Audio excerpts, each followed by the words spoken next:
What is up, guys? It has been 7 months, almost exactly 6 days ago was 7 months since I had originally gotten this iPhone XR 128 white model. Now, this model was made late 2020. I would consider it maybe new. So, first thing I want to go over is the cameras on this. Now, the cameras on this have been pretty good compared to the old phone I used. The only downside I have is that you can barely zoom in at all. This Samsung A11 was the phone that I had before this, and the cameras were jack shit, basically.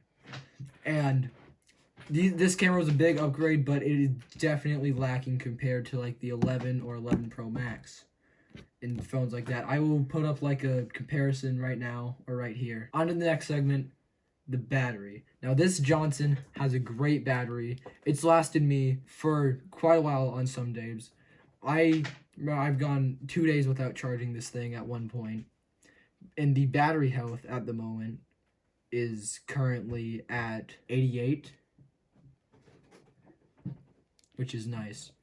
Now I'm going to start talking about the speed. Now, compared to, per se, an iPhone 14 or 13, the speed on this is not that great. But compared to, like, an SE, XS, it holds up compared to, like, the 11 and maybe the 12. But I will say that it may be lacking iOS support soon. As I've heard, it could be killed off within the next year or two, which sucks. Now, I hear a lot of people talking about this screen and how it's an LCD 720p, and I don't really recognize it, but definitely compared to like the newer like 14 and 14 Pros, compared to the 10, it isn't as good as a display. But if you are an average user that just wants your phone to do, I would recommend the XR. This brings me on to the design of the phone. And the design is very, in my opinion, slick, almost. The buttons feel amazing. The white on this phone is just outstandingly good, in my opinion. Compared to, like, the old 6 white or something like that, I would say that this probably has the best white on an iPhone. Alright, Apple Watch capability. Now, I use an Apple Watch Series 3, and it holds up pretty well with my phone.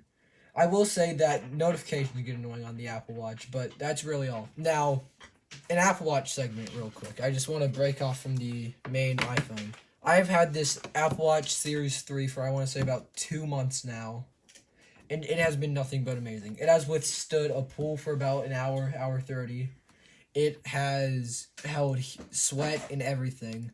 And though I do need a new band because this one's getting a little discolored, it is not bad, and I can entirely deal with the smaller display and the bigger bezels on it. But actually, so that is something I want to talk about, is the bezels on this phone.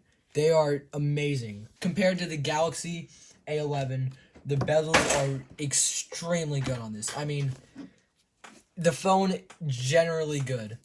Alright, so in my entire conclusion in this is, if you are looking for a phone that costs no more than $300, alright, it's a nice entry-level power usage to get you into the Apple ecosystem. Since the display is an LCD, the battery life, in my opinion, also lasts longer. And I will say, if you are trying to get into the Apple ecosystem, I'd recommend the AirPods 1st Gen in the Apple Watch Series 3. This, I would say, is the perfect start to an Apple ecosystem. And then you can start working your way up, maybe replace these with like Pros or 2nd Gens, replace this with like an 11 or 11 Pro, and this with like a Series 6, alright?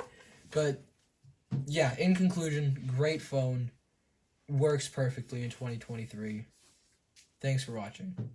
Bye-bye. One more thing before I do leave is the case. The case that I have is a Tech 21. It's about $20 on Amazon. It's great. Though I did have to tape on a MagSafe ring to MagSafe, I would say it's worth it entirely. So, yeah.